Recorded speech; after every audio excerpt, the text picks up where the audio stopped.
Welcome to the newest episode of Path of the Jaguar. We have Edis returning for his second podcast here. We had a really good one last time.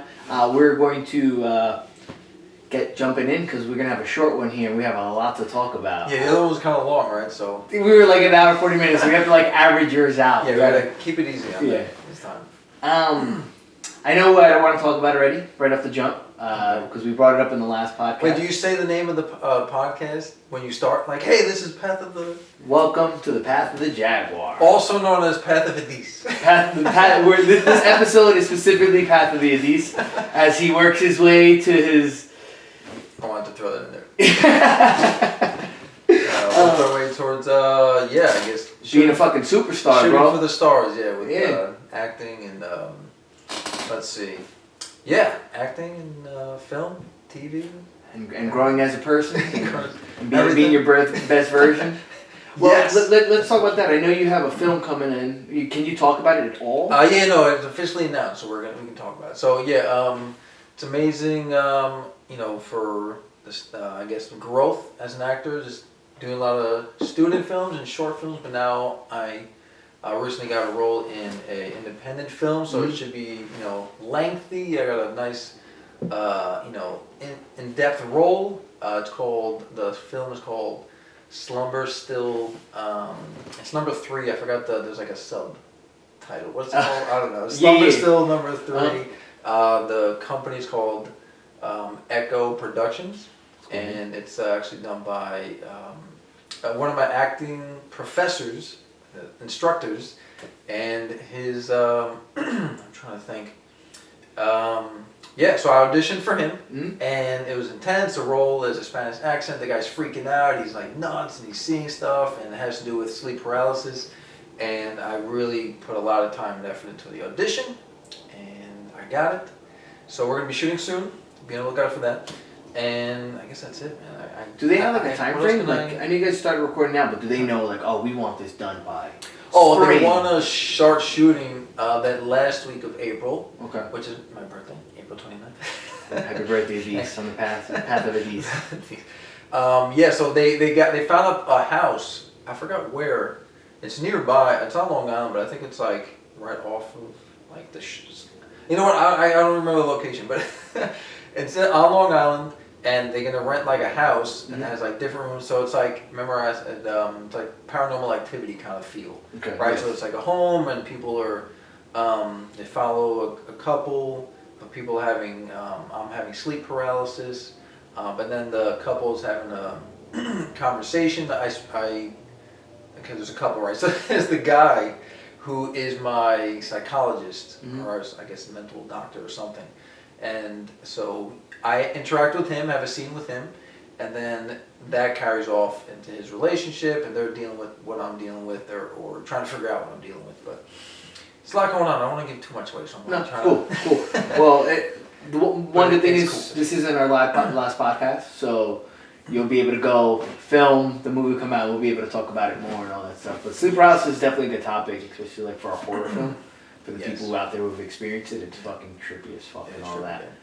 That's cool, man. And this is gonna be your first independent film, and like we got to talk about last time how like you just got into theater, so this is the path of Edis, man. We get to see you growing. Growth, right? Soon we'll be like, oh, you're first this and first that. So it's awesome. It's exciting. It's challenging, but that's what makes it really cool. And I'm not sure if I mentioned I'm supposed to have a Spanish accent, so I'm gonna try with that. It's gonna be tough, man. Like keeping it, like I understand, like it's one thing to like do it for like 10, 20 seconds, but like to do it, like how do you consistently stay on the same accent? Because it's not you, and I don't have to think about what my voice is. But if I was trying to do a specific voice for me to keep going, like is there like a technique for that? Or is there like an awareness of your vocal cords of like where you're?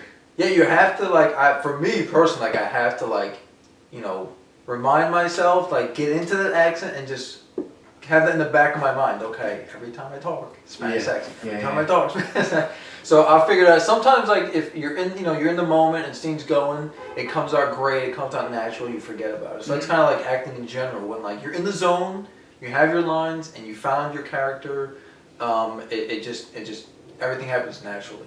Yeah. So it's really just about, just finding it and trying to get that, trying to get yourself in, that comfortable, I don't know how to explain it. It's just, you're in the zone.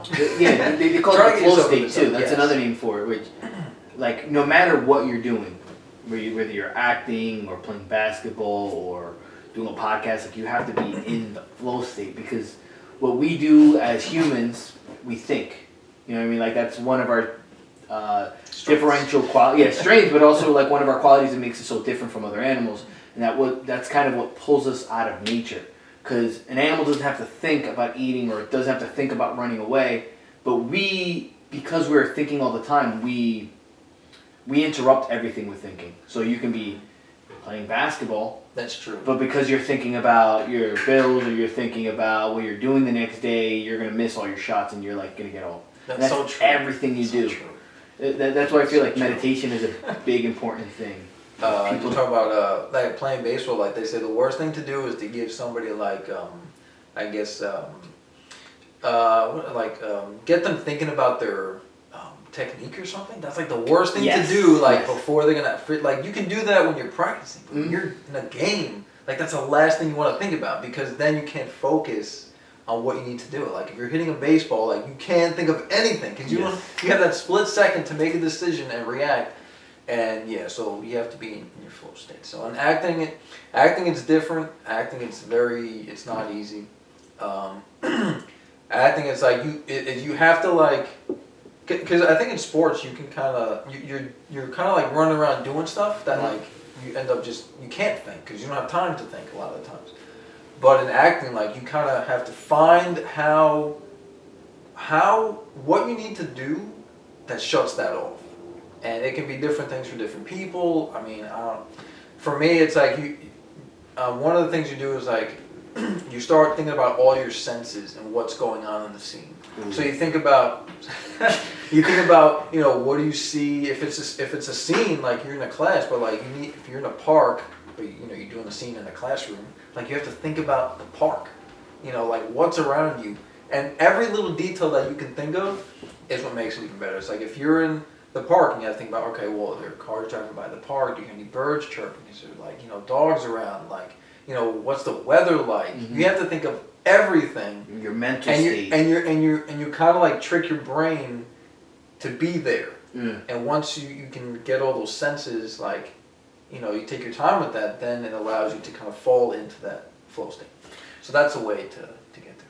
Yeah, I've actually noticed that I'm happy that you brought that up, because I've noticed that that's a good thing to make yourself feel more present, and I guess help with anxiety, or just your mind being distracted, is just focusing on your senses.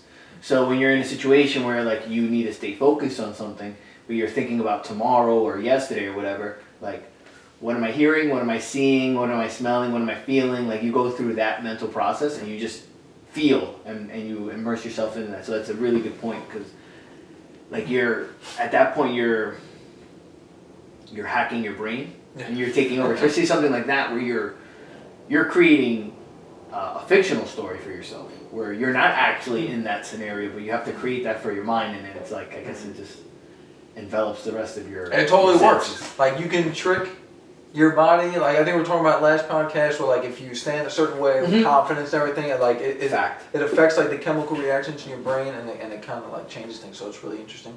I did want to mention also that besides the film, I have another play coming up. Do you have a name for that one yet? That one's called Avocado Toast. Ah, fucking hipsters, bro. Taking home. That one's a really interesting. This one's gonna be. It's the scene itself and the lines are actually easier than the previous one. But this one's different because I'm actually interacting, both of us. Mm-hmm. That's me and a girl, on a date, but we've been together for a while. The other one was the first date. This one's we've been together for a while. Yeah. But we interact with the audience, and that's interesting because it's set up where her and I go to a restaurant, but it's a new style of restaurant where people come to watch you eat. So Wow. it's really weird. Yeah, but that's I cool. don't know, it's like a thing in the story, right? It's like, oh yeah, now there's restaurants where people get to watch you eat. It's like a reality TV or I don't know what. So people watch, see what happens. Oh, like what's gonna happen? So then I have to like turn to them, ask them questions, like say lines towards them, have them respond, and Are you improving at all? Like, so do you the have lines are improv? written in. I mean, there's a little bit of improv, where like if they say, because I'll ask them a question, be like, hey, like who's had avocado toast? Okay, And it's so it's like, well, closed-end questions. Yeah, so did you like avocado toast? And if they say yes or no, or at one point, in the scene, we're like, she's kind of like trying to break up with me, or like not happy in a relationship, and I point and be like, oh, look at that girl. It's like she likes to cuddle, and it's like you like to cuddle, right? And then like depending on what they say or something, and then she'll have to look, and so we have like a branch, like an option of what to respond with. Like if they say this, we can say this. Yeah. If they say that, then we should say this. It's like those interactive films. I don't know if you've seen like Bandersnatch, the Black Mirror Bandersnatch. It's a thing on Netflix. It's brand new, but it's like that. Like you, well, not just like that, but essentially like there's a movie going on and you get to pick the actions of the character. Oh. So like you kind of have this essential like fractal pattern of things that can happen. Like they can either say this or this, and then if they do this, then I have to do A or B or C or D. So and then the story continues and it just branches it into a different. Oh, okay, yeah, that's pretty cool. I do recommend it. It's really dope and it's trippy. That's as cool. Fuck. That I already know, like it just adds like so much more acting and work to it. Oh yeah, because they have to record. You end up more making it lines. like like Man, no. another section of a film or the story or scene or something, because it's like, oh, they went this way, so. Yeah. And you have to have both available because they make their choice. Wow. Like I was talking to you earlier, because me and you're recording that film. I have a name for it, by the way. I haven't even told you yet. Oh, you have a name for it? Okay. It's called Meet the Modern World. What? So leave it there. We can't talk more about it. Interesting. So Pretty cool. I'm just realized, like, dude, the amount of time to record just few minutes. So I can't imagine something like that where it's like they do their lines and it's like, all right, cool. Now you have to do 3 more lines if they say this and they do that, and it's just It's so true. I have more of an appreciation for television and movies and all that stuff because it's like the amount of detail and the amount of work and repetition and tediousness that has to go into it is fucking insane. Like obviously I'm doing all like the whole filming, process. production, editing, and all that nonsense. So it does add up, but it's not a hour and a half, 3 hour movie. So they have that to deal with, you know. Yeah, it's a whole other monster. But like that, I think that's a really cool idea. Is that a common thing? Like interactive, with the crowd? I haven't come across that. So yeah, it seems different, new. I mean, it's the first time, so we'll see how it goes. Well, because that's the thing I don't want to do, because I get distracted easily. So I remember when I was doing my other performances, like I'm standing on the stage and like, behind my, I can see like this actual stage, like across, like the people sitting just see like the front. So somebody's like, there's a doorway that leads to like the back, and somebody walks through. I'm like, I get distracted. I was like, wait, this guy's walking through. Why is he walking through? And I'm like, no. Focus on your lines. Or somebody will be walking through. I'll hear like the door. Somebody come into the theater. Oof. And I'm like, oh my god. I'm like, no, focus. Yeah. So, I specifically, when I was doing my performances, I wouldn't wear my glasses because I don't want to even make eye contact with somebody in the crowd because that might throw me off. I don't know why, but like, just making eye contact, it's like, oh, I see them, they see me, we're looking at each other. It's like, what? It would the fact that I have to say something to somebody and ask them questions is like a whole nother level for me. So it's going to be another. It's going to be kind of like sales. You know what I mean? Like, the reason why I say that is because you kind of know where their answers are going to be, and you have already asked that question hundreds of times. So it's not genuine, but you still play that part of asking that question, and then like, once they answer, no matter what, you have to make sure you go right back into the same direction. So you got to keep it in that mind instead of just yelling out a line. Like, treat it like you're having a conversation. Yeah, you gotta bring it back to on the path that you want. The path of the deep. Back to the path of the deep. So yeah, so that's cool. I got that going on. I guess that's. I'm not sure if there's anything more to that because Yeah, they haven't started yet. So yeah, as soon as they're both towards the end. The film is going to start shooting at the end of April, and then the play goes into like the beginning of May, I think mid-May. So when that's complete, you guys, I'll share that. Yeah. So we'll hold off on that then. But I do want to talk about your recent change in your life. I know it's been like a year now since your diet. Yeah. Wait. Sorry, I'm gonna cut you off. Go ahead, man, go ahead. This is some miscellaneous like information or fact that I found that's super interesting. But we'll get to the plant-based diet in a second. But veganism. Same. Yeah, not everybody likes that word. So. It's a curse word now at this point. It's but there's something super. It's like whatever. Do you use mail anymore? Like you write letters? Like you don't use mail. Me and Chris were just having this conversation the other day. But no. For what? I have email now. Yeah, email. I mean, I guess it's like if you're delivering packages to people. That's like or old lady sending cards. Yeah, exactly. So if you were old lady sending a letter, there's actually like this law that was written in like I think it's was it 1877 or something? It was a long time ago. Mm-hmm. So when you go to buy a stamp, let's say like you write a letter to somebody, or maybe you get like a birthday card or a Christmas card, like you get a stamp, and how much is the stamp? Do you know how much it is right now? Like 50 cents? It's like 55 cents. Okay, cool. So, wow, that was a complete guess. Okay, so you're good. Whatever, it's been going up, no big deal. But if you were, there's an actual law written into, like, I don't know what it's called, but it's all written. I have it, maybe I'll show it on my phone. But you can actually write a letter to somebody, if you're sending from one individual to another, across the country, and there's stamps at the post office that cost 2 cents. Okay. So it actually only costs 2 cents to write a letter to somebody across the country, or not even across, like, from here to me to you, and across the country. And nobody knows about that because they don't tell you. But it's Can you ask? Can you get the 2 cent stamps? Yeah, you walk in and be like, oh, can I get 2 cent stamps? Yeah, I bought some. I have them at home. So anyway, it's kind of a weird. It's like a hidden. I don't know what to call it. It's a secret menu. A hidden. I don't know what it's called. Anyway, hidden truth, a hidden fact, or something.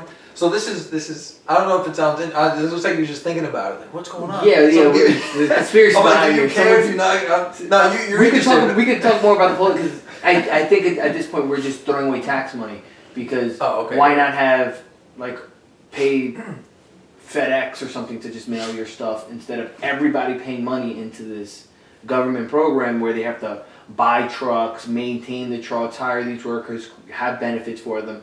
I'm starting to realize more and more in my aging years that the government just sucks up money, and the smaller the government, the better. The bigger the government is, the more jobs, because not only do you have to hire an entire workforce, but now you have to hire accountants to, an HR for them, and this and that. And like, that's why our taxes are so ridiculous, and that's why people are losing their mind because they don't have money because the government's fucking chewing it all up. Yeah, no, that's a whole nother, I have something else on that, but I need to research it. Yeah, but anyway, let's just talk. I just want to go through this real quick because if anybody writes letters out there, my sister just sent out like Christmas cards. I'm like, hey, you know what?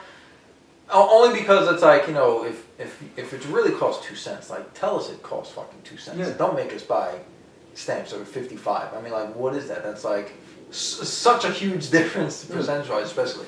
But anyway, the thing is that there's the two things. There's the post office, and then there's the United States Post Office.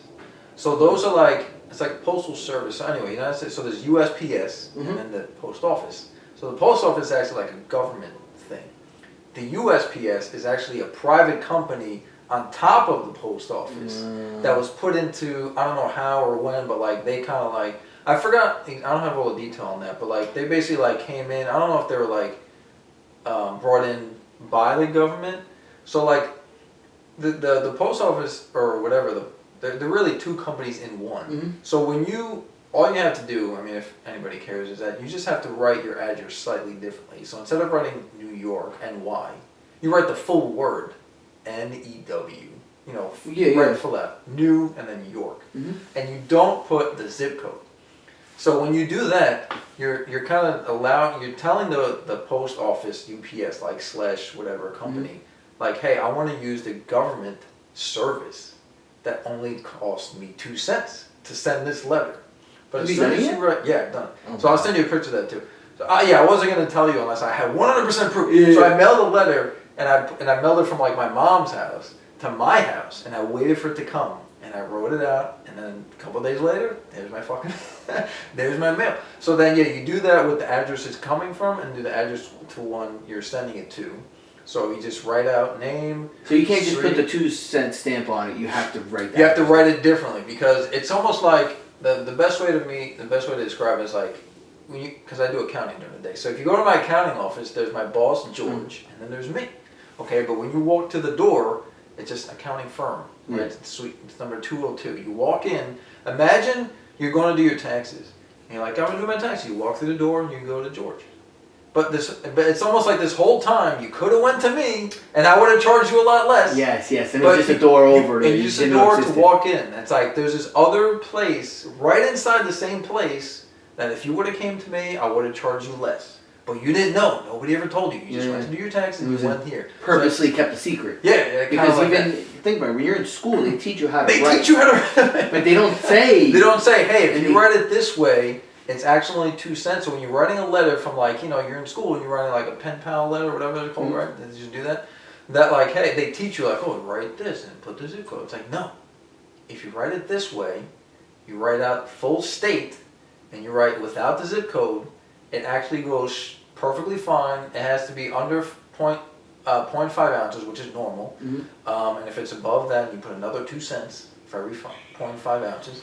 And then it's fine. It goes across the country, no big deal.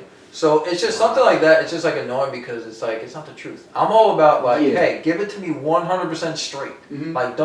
Like at the post office, the people that work there, they don't even know. No. They don't even know what. They don't even tell them. I'm like, I go and I'm like, do you have 2 cents? I'm like, yeah. Does anybody use this? They're like, sometimes. They're like, yeah, if they're short when they weigh it, because people weigh their stuff. I'm like, oh, it's a little short. They put 2 cents on. But like, that's what they use it for. They don't know that those stamps are actually for letters. Yeah, you can just send it. Like again, it's just 48 cents, but like they're purposely lying. I mean, it's like a business to charge more. To make money. Like they don't tell you like, hey, you can do this. They're like, no. Put it under the rug. Don't tell anybody. Tell them it's all 55 cents. Yeah. And it's like, yeah, so sure. Again, 50 cents, but then now you can, for $1 you can buy 2 stamps, or for $1 you can buy 50 stamps. Yeah. And then you can send out 50. I mean, it's not a big deal, but like, just imagine everybody, whoever mails anything, it adds up, and then they keep it. Yeah. They're stealing money from the ladies. That's what it sounds like to me. It's like, my sister mailed out Christmas cards. It's like, oh, all these Christmas cards, postcards, like put 2 cents on them. That's what it's really for. So it's really like a service by the government for the people. You're gonna get my podcast shut down, bro. We're gonna get assassinated for this. We're so just anyway, fucking exposed. I have to get that out there. I'm gonna mail out shit just for the hell of it. Yeah, like, now I want to. I'm like, you know what? That's damn. Like, I'm gonna pay fucking 2 cents. That's right. I want you to see. I want you to see. I want them to see that they're missing out on the full amount that they're. Yeah. Well, exposing them because they lied. Like when people lie to you, you want to fucking expose them. For it. It's like, I just want to send more letters like that. That's right. It cost me 2 cents, bitch. Where'd you hear about this? So I just, I end up in that rabbit hole on YouTube sometimes. Yeah. So you just come across. There's people called truth seekers, right? Okay. So they just uncover like stuff. They're like, oh, somebody mailed me a thing, and it was 2 cents, and then, like, he didn't even know, and then the guy like, and then he researched it, and there's actually, I have it in my bag, like the actual statute law that says, like, if I had it in my hand, you can read it out. It says, drop letters from whatever, blah blah blah, it's 2 cents, like written. Law, so it's like legit, so it's just really interesting. And that's the thing, because we're not only paying 55 cents for the stamp, because there's money that gets taken out of our paychecks that goes to the government, and they put it into the post office. Again, those stamps, but also the trucks and the workers and all that stuff. So like you're already paying for it, and then on top of that, they're gonna be like, we're taking an extra fucking 40 cents because we want to. But like that's what the government does. The government's gonna find any way to get extra money. Like you know how many cars that walk around here get tickets? My car got mad tickets. I've gotten towed because they sweep these streets. You're good right now. It's only in the morning. But like, I've gotten towed so that they can sweep the streets. I see it all the time, Eddie. Cars getting towed. How many street sweepers do you think I see though? I don't see them sweeping the street much. So they rarely. They actually rarely do their job. Rarely, like they're no supposed problems. to sweep it. They're supposed to sweep each side twice a week. Yeah. And I just don't see them. Oh wow. I just don't see them. When But I they see tow supposed- trucks everywhere. Right, because they say that time, like it's like 8 to. That's why you can't park It's there. in the morning, and because they're supposed to clean it. They're supposed to clean it. They don't clean that shit. There's fucking litter everywhere around here. Yeah. Because New York is fucking corrupt as fuck. They charge people, they make mad money off the tickets, and it's like, the reason why the ticket's so expensive is like, yeah, this is your punishment, right, for doing this, but we have to pay for the truck drivers, the tow truck drivers, we have to pay for those trucks, the maintenance on those trucks. Now, we need someone who's going to sit behind a desk 9 to 5, Monday through Friday, to process your tickets, send out the tickets, and it just gets bigger and bigger and bigger and bigger. So, not only am I paying for a ticket, but my taxes are getting paid towards those people so that they can give me more fucking tickets. And it's just like, Damn, I didn't even feel that way. Yeah. absolutely, we're fucking robbed, dude. And then the older I get, the more I need my money. Yeah, no, it's rough, man. I was talking to my brother the other day. How we doing? We doing good? Cool, yeah. We'll finish up this, but I definitely want to talk about. Yeah, we were talking. My brother. I was talking to my brother about like how much money you're actually keeping from your paycheck. Like, because I was thinking about like 60%. you make money and then they take some, right, and then the company takes. They take some out of the company and then it matches it and it goes to whatever IRS. But then like so they get it from you when you get paid, and then when you go buy something they get you again. Yep. Me first time the other day. And then on top of that, then you think about the other things you spend money on. Like when I look at the home, paying the mortgage. Yep. I think it was like $400 or $500 of my mortgage payment is property taxes. Yes. So it's like, all right, well, if you're a portion of the money that I'm spending on the mortgage, a huge portion of that is taxes too. So it's like, how much of all that money is actually mine that's not even taxed? It's like, it's I don't even know. And then you go through a toll booth and they get you again. Then you start a business and then they fucking take your money out of your business and then you sell more things and they continue to do that. And then like, it's so crazy. Like I buy a beer, let's say, right? Like I'm gonna pay for this beer, I'm gonna get charged tax on the beer and the bottle. But before this got to me, someone had to ship it to me. The people who shipped it to me got taxed. The people who brewed the beer got taxed. The people who grew the hops, sold the hops, used the hops, all get taxed, and it just keeps adding up and adding up. That's crazy. I mean, hold on. There is certain exchanges. There's not a tax, I think, because in the company, in the accounting firm, we have the pool company, and if we buy something from somewhere, at one point there is no tax. It doesn't happen all the time. Not every but it's like interaction. it's like I forgot what it. There's something very specific that has to happen, where it's like if we pay the tax here, then the next person doesn't pay the tax. Okay. But that's very rare. Like, but there's definitely multiple times. And then again, you already paid it out of your paycheck. You didn't get your whole paycheck. Yeah, no, you're getting 60% of it. Is that the average rate? Something like that? People are paying 40% on their income tax? Well, it goes in tiers. I mean, it depends on it's what's called prorated. Okay. So it's not your full amount. It's like from 0 to 15,000, you're getting a certain amount of tax. If you make 15 to 20,000, it gets bigger. So the more at the top, the additional more you make gets taxed at a higher percentage. Do you know the average American after all the tiers? There's no. Yeah, I don't really know. Even you being an accountant still don't know. That's fucking. I mean, you can find it. I mean, what happens is you do all the calculations, and then you have to go back to where did you actually fall? Because each tier is like a certain percentage. Yeah. But then you have to look at all the what you made, and then what you actually ended up paying at the very end, and then compare that to. So it's called the effective tax rate, because like that's effectively what you really paid, versus when you do your taxes, there's like tiers. So you don't really know what tier you actually fall in until it's all calculated at the end. But anyway, I don't know. It's definitely a good amount. I don't know what. 20%, 30%. Either way, like that's So the fact that there's you that. get multiply taxed. But this is depressing the shit out of me. So we'll keep it moving. Yeah, we'll keep moving. Now we're up to the plant-based. So Plant-based vegan diet. Yes. So it's been like almost a year now, right? That you started. It's actually been, so I have, my Instagram is Edis Delgado. You'll see there that I put in plant-based vegan, and those words are very specific. Okay. Plant-based vegan since July 2017. Okay. So we're almost at 2 years. Almost at 2 years. How are you feeling? Months away. What do you mean? Like physically, mentally. Yeah. So I still. Like, what are the benefits that you've been experiencing? Yeah. So I still think today, from the very beginning, I personally feel it's still the best decision I've ever made in my life.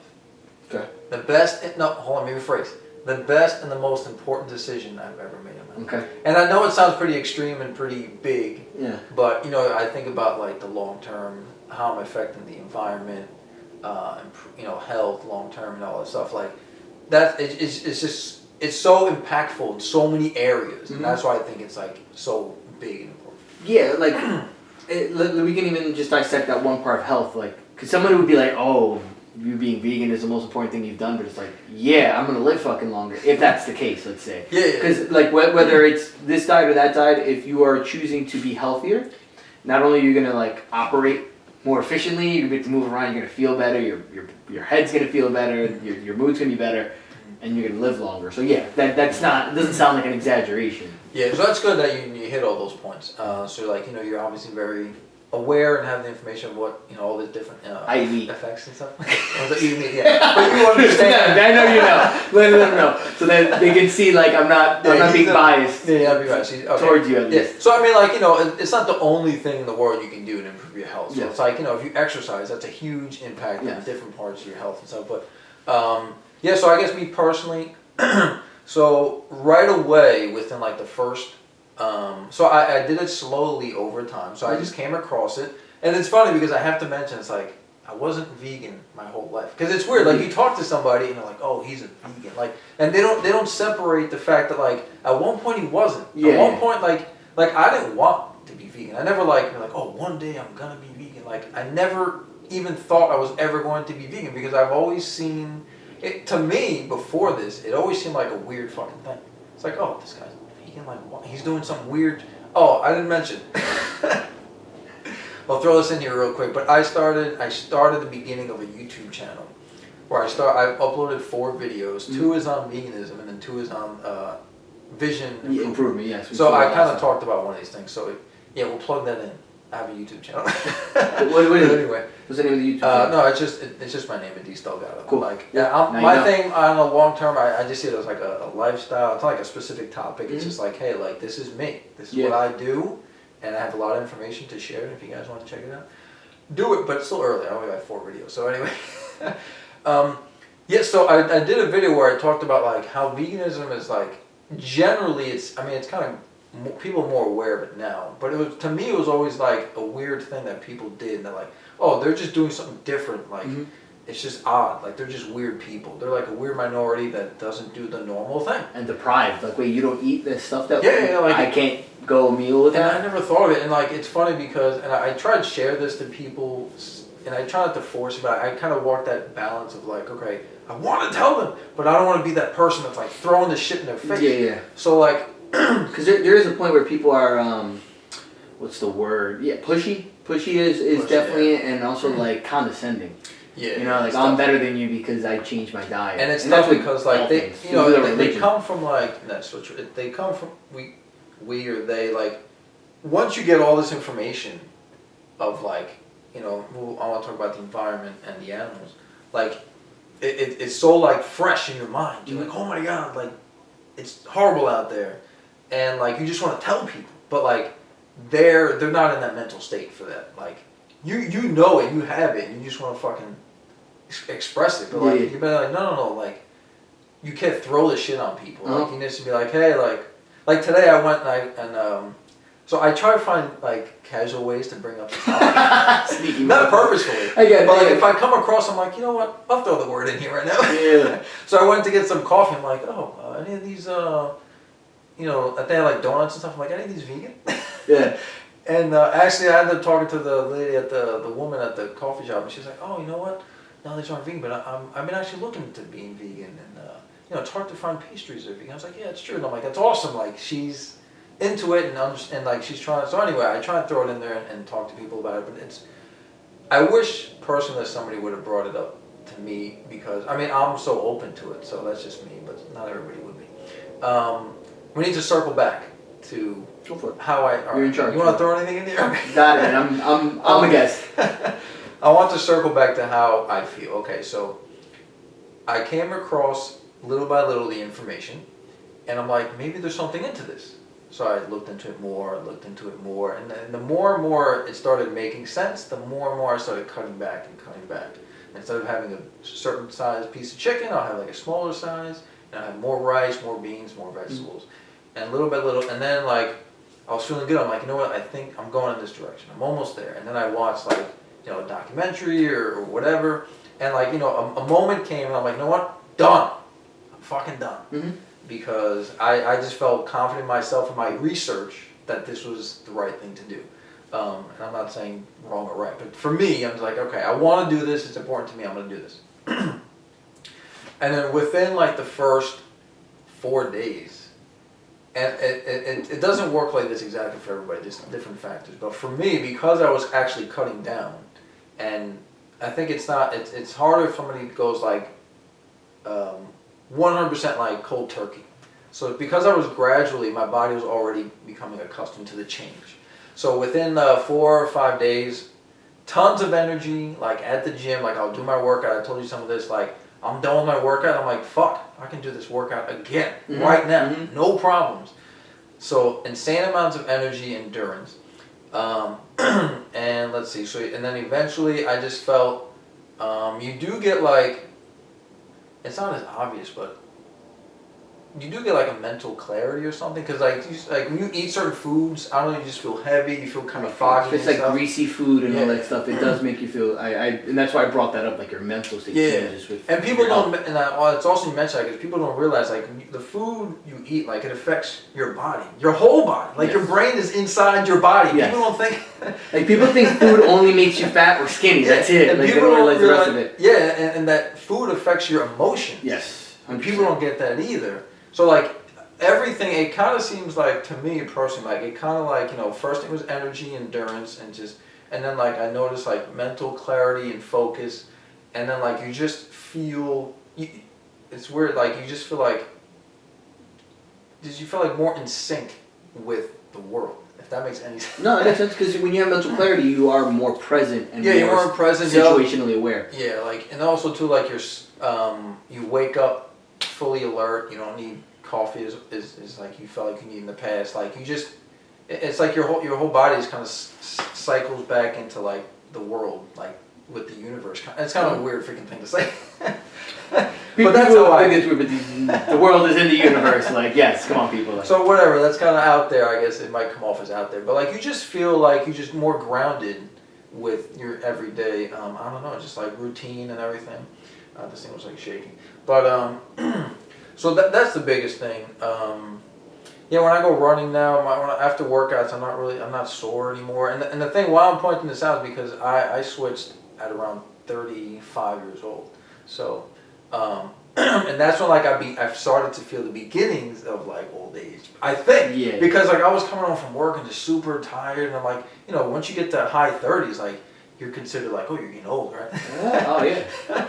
So I'm like, oh crap, like I guess I'm just getting old. And then when I changed my diet, I'm like, whoa. I'm like, I literally feel, like I was saying before, I feel like 10 years younger. Like I don't feel really any different. Like when I go play basketball now and everything, like I don't feel like my age, like what society, like what the average person feels at my age. Like I feel like, I feel like I'm back in college, like physically, just like, hey, I'll freaking run around for hours and I'll be fine. I'll be a little sore the next day, but nothing, like, I just feel like my body feels more like I was back then, like much younger. And that's something that so there's a channel called The Real Truth About Health, YouTube channel. And you'll see people there that are much older, like 40, 50, 60, and like, that's what they say. They're like, hey, like, I feel like I'm in my 20s. So like, it's not just about living longer, it's also about feeling younger for much longer also. Like if somebody's like 50, 60, you know, the average person is just, they feel old, maybe they might be on some medications and stuff, like, but generally what I find is that people on plant-based diet specifically, as close to as 100% as like possible.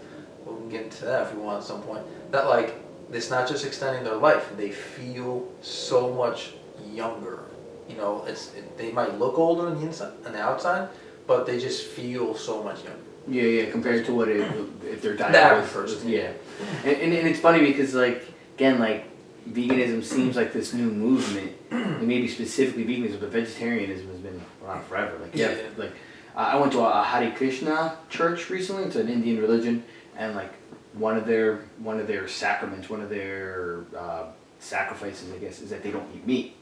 And this religion has been around for a very long time, and it's just something that they decided to do consciously, right? To not create suffering for animals, but now people are like, oh, now people are doing that now, and they make it seem like it's such a douchey thing to want to like not kill animals and help the environment.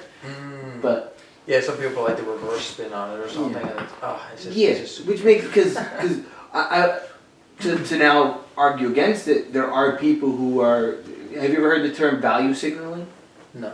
So essentially someone goes like, oh, you know, I help the environment, I recycle. Like they're just trying to say that so that you think they're a good person. Yeah. They're not doing the thing because they actually feel like this is the right thing to do, let me do this. They're doing it so that people think they're good so that they can be better than the person. Oh, I see. You know, like you have it going on a lot right now, and like people do that because they want to be better than the other person. Oh, they're trying to kind of like what's the word? It's just I can't think. There's a term for it. But anyway. But yeah, that's and that's there are people walking around doing that, and then they make everybody else look bad, and that's like the face of veganism right now. Oh, you know? yeah, no, it's also with like mainstream media, they're kind of like making it look bad. But mainstream media, I think you're not a fan of mainstream media information. I don't know. Absolutely not. Yeah, because like it's very like they show you. It's like a small group, corporations, news channels, right? They're like they show you what they want to tell you. Yeah. They don't tell you. Even non-mainstream medias, they all have their biases and they all have their agendas, and like most people just have, you know, they're just emotionally tied to their ideas, so it doesn't matter what logic comes into play, they're going to ignore that part and then only talk about what's going to help their point. Yeah. Where it's not about the truth, it's about being right. So that's why you get into an argument with somebody and they get cornered, and it's the discussion is done, but then they double down. Oh my God, it's the worst. That's a real thing. That's so annoying because like. That's why like debates are kind of annoying because nobody's trying to. People are just trying not to lose. That's it. They're not trying to be like learn and understand and see another point of view. They're just like, oh, I don't want to lose, so I'm just gonna like say absurd shit. Yeah, and it happens. And get emotional, get angry, and then there's no discussion. That's majority of people are gonna do that. Yeah, or they laugh and they play it off like, oh, you're stupid, and meanwhile they don't have a response. Yeah, allow them to get into insulting. You know, that's when you know like they don't have a response and they kind of lost, or they just really think they're right. But no, they do. They do. Because that's all that matters. Because people don't want to be dumb. No one goes, oh, you're right, I'm wrong. And then like try to like work from there and like try to learn. Because it's not about learning. It's about everything I know is truthful. What my parents taught me is right. What I learned in school is right. What the news is saying is right. And if you're saying anything against it, you're the problem. You're lying and so on. That's like the sheep. Yeah. You know? Most people are. Most people have to be sheep, right? Yeah, like people are just they just believe. They don't do their own research, basically. Mm-hmm. That's what I said at the end of the last podcast. Do your own research. Yes. But so I wanted to get into the two top or whatever if we have time. But like you know the animals. That's the number one reason that people get into this. And I was gonna say I looked up. I'm not sure if you looked up the definition of veganism, and like it's a little slight little like has a nuance to it or something. But veganism is like not basically like I wish I just Google it. But anyway, it's like not do as much as reasonably and practically possible as like not exploiting animals for food or clothing or whatever. So it's not like veganism isn't like a diet.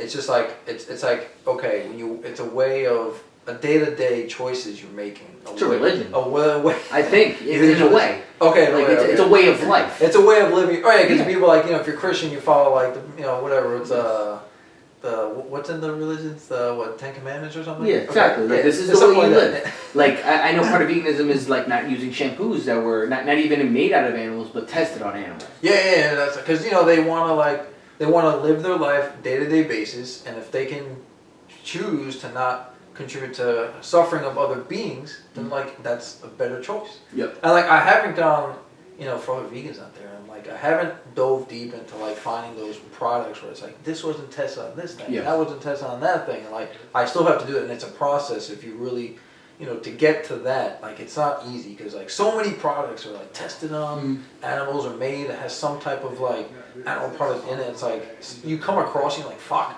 Yeah. Like I tried. Yeah. No, it's definitely not an easy thing because that's what the world runs on. It's so bad, but it's about like intention. Mm-hmm. So like for example, this is interesting. I was talking to Paula's boyfriend Josh, where it's like, it's not real. It's really. Sorry. You try not to. It's about not eating animals, but like let's say for example, it's not strictly like that. But like let's say for example, like we're driving around like, I don't know, like the mountains or like off the road path, and we just happen to slam into a deer by mistake. Yes. Like, if you really wanted to, you're like, oh, well, it's dead. Like, all right, I'm just gonna take it, cook it, and eat it. Like, you're still vegan. Yeah. Because you didn't actually intentionally cause the harm and suffering. Or if you had a farm and you love all the animals, and then one day after like a long life, it died in its all natural causes, and you want to eat it. Like, you're still vegan. Okay. So it's really interesting. Yeah. I mean, I'm not saying do that. Sense. But like, it's not about, hey, never. It's about, it's not about the food. It's about like, how do you live your life? Do you intentionally cause harm to animals when you don't have to, or you make the effort to not do that? So it's kind of a different take and understanding of, and I think that's really important because people get caught up on like, vegan is a diet. Vegan is about not eating animal products, and like it is, but it really, at the foundation, it really isn't. It's about reducing suffering, which it's funny because a lot of religions will push on that, and a lot of moral codes. Okay, you want to reduce suffering. Like me, I don't think I'm going to give up meat, but I do make those conscious decisions where I'm like, I don't want to buy these products because I hear this, and that.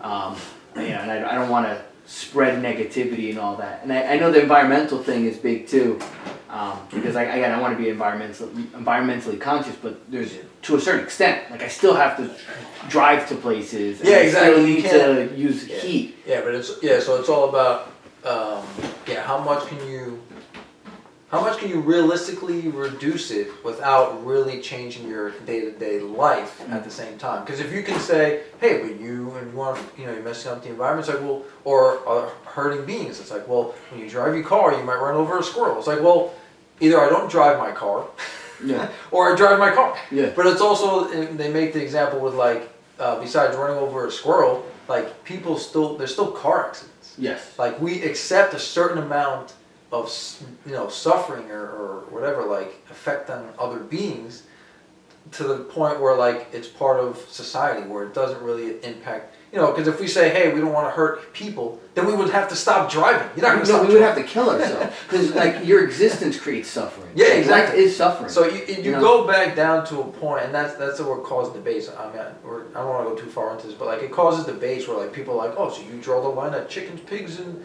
cows, but what about cockroaches? It's like, well, you got to still live your life. Or like worms. It's like, well, if I have a garden, I might kill a worm. Like I need to grow food. Like it's like it's just a weird. And so you just you're eating lettuce and tomatoes, and they're living. Living, yeah. So it's really weird, but it's all about living.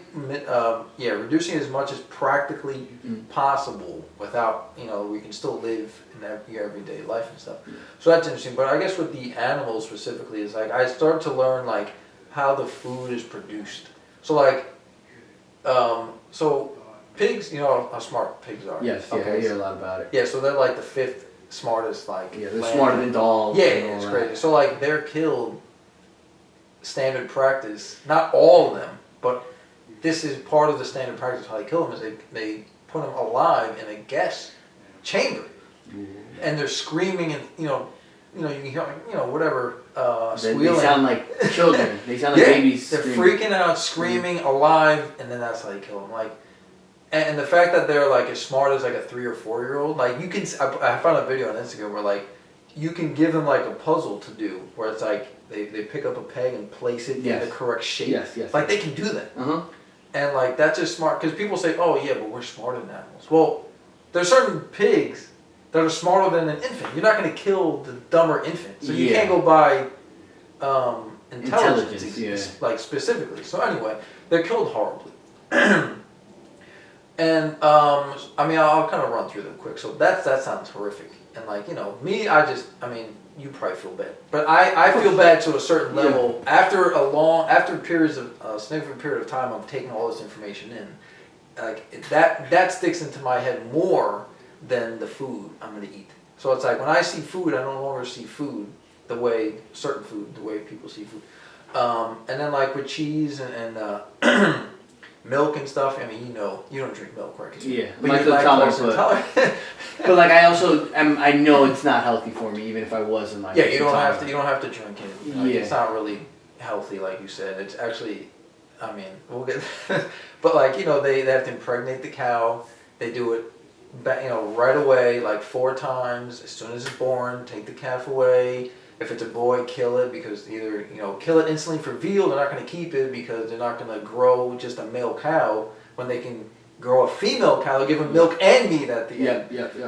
They live until about 15 or 20, but they kill them at like 3 or 4. Like they don't even live. All these animals die at like a fraction, like the tiniest bit. Like a chicken lives until like I think it was like 12 or 15, dead at like 2. Like a pig, same. Like they're all killed at like 10% of their life, which is pretty, you know, terrible. So yeah, the cows, they're all like, you know, they all have to be hung upside down, slit, their throat, and blood drains, and then, so yeah, all that sounds terrible. But cows are like big dogs, like interacting with them, like they respond to their names, like they'll play with like a big, I've seen them like kicking around a ball and stuff, like they're kind of like big dogs. And then what's the other one? The other one's like chickens. Whatever you want to chime in. I'm trying to get all this. I'm trying to throw like a bomb of information. We can always record another one. I know we have to rush on this one. But well, I mean, we can finish on the environment. What do you? Yeah. Okay. Well, one thing I want to like, just to throw in a counter thought, not even an argument, because it's not an argument, that these animals wouldn't be alive if it wasn't for the meat industry, right? Like this cow would have. Yeah, she doesn't get to live her 20 years of life. She only gets to live 3, but she wouldn't have had that 3 if we didn't impregnate that cow and pump it out. It's still horrible because they're still like being packed on top of each other. Their throats getting slit. They're not actually moving around and living a cow life. Yeah, they don't have a life. Yeah, so I guess you have to pick between like, okay, well, is the short life worth the life at all? Yeah. And I don't know. I think it's extremely complicated. Yeah, we can't actually have that discussion, but I will throw something at you that knowing what I know now, I'm not saying you are debating not vegan, but I would recommend for people who are like considering debating veganism that knowing what I know now, like don't debate it. Like you will lose. And not only will you, and not everybody will understand and see you lose, but obviously from a vegan perspective, you're gonna look like you lose. But if you take yourself out of it and take because what happens is people look at this topic as like, hey, like I want to say what I need to say to feel justified to myself that I'm gonna keep eating this. Yeah. So like they're not trying to figure out if it's okay or not, necessary or not, good or not. They're like, I want to keep eating this, so I'm going to say whatever I need to say so I can feel good when I go home and I eat this stuff. Yeah. So I'm just going to recommend, not just to the people out there, do not debate against veganism. Like, you don't understand. Like, you end up looking like, oh God, it's just, because you come back, let's say one day, like, let's say you brought up like 4 or 5 points. And like you listen to it, you're like, yeah, like I made some good points. Like years from now, if you see it differently, you're gonna be like, oh my God, like why did I even say that? Like it's because what happens is it's so funny because you'll see stuff from like people like they'll say like, oh, this is so dumb, like why are you forcing veganism down your throat? And then like years later, be like, I'm vegan, like oh my God, I can't believe it took me so long. Yeah, people it's crazy. Tend to. But from a friend to a friend or family to family, like. Bring up points so we can discuss it. But like if one day you're out somewhere, like I just recommend not to. Yeah, I don't try to debate people on their beliefs much, especially strangers, because it's so pointless. Because people get really emotional. Because me, when I'm having a conversation with somebody, it's more so so I can learn and see how they think. Yeah. But if I say a point that counteracts them in any way, they get really emotional, and it's like, okay, this isn't even fun. We do have to end the podcast. We gotta finish this up, so it sucks that we have to cut it, but please end it. And one thing I do want to talk about next time, I want you to research carnivore diet. I've done much research, but I've heard some people who literally can't eat anything else besides that, and I hear all these other things. We'll actually have a full conversation about it next time, but just to give you a to be continued for the people. So I'll make 2 points before we finish. So I guess the important thing is when you think about what you're getting from an animal product, all you have to say to yourself is, okay, well, how did that animal get those things into its body? Yes. And the animals ate plants. Yes. So what you're really doing is you're really trying to get to the source, but instead of eating the plants, you're eating the animal. Like the animal's not eating something and creating something magical that it's only found in the animal. Like so it's basically like going vegan is like cutting out the middleman. Yes. That's what it's like. Okay. Second point. And the second point is, from a vegan's perspective, how do you see like a dog? Dog's a pet. Me, right? I'm gonna like go to the point. You wouldn't eat a dog, right? Today. If I lived right in Japan, now. I would. Yeah, no, that's true. It's a good point. So that's like me. I look at it on the complete other end, where it's like, when people get upset about people eating dogs, I'm like, you're being. Yeah, that's what I think. So just so you understand, like what my perspective or how I view the world from this is that like when I see a dog is like your pet, your friend, you wouldn't. That's kill all it. completely made up. You know what I mean? Yeah, it's all made up, exactly. So I'm just saying, so like that's how I grew up, and that's what I see. And they are friendly. They are cute. It's not like you force yourself. I mean, did they force us to think dogs are pets? But anyway, just like they explained to us that this is going too long. Explained to us that animals are foods or whatever. But anyway, when you become vegan, I guess all the animals that you used to eat, you now see them as if you're eating how you felt if you were eating a dog. Yes. Like so now when I see steak or chicken or pork or something, like you might as well just chop up a dog and put it there. Like, oh, like I can't see it as food anymore. So I just want to get that point across. But anyway, another great podcast. and we'll do another one soon. And I'll be able to give you some sort of counters on those points. Okay. And do your own research. Do your own research. Check out Edis Delgado on YouTube. We already have it open.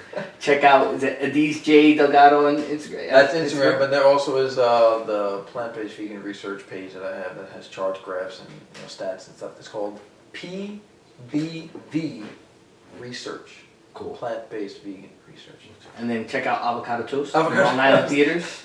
And Slumber Still. Slumber Still coming out maybe within the year. Couple months. Several months away. Okay. Yeah. Cool, man. Well, thanks again for coming, man. It was a great conversation, and next time we'll go at it again. Awesome. Thank you guys for tuning in. Peace. Peace!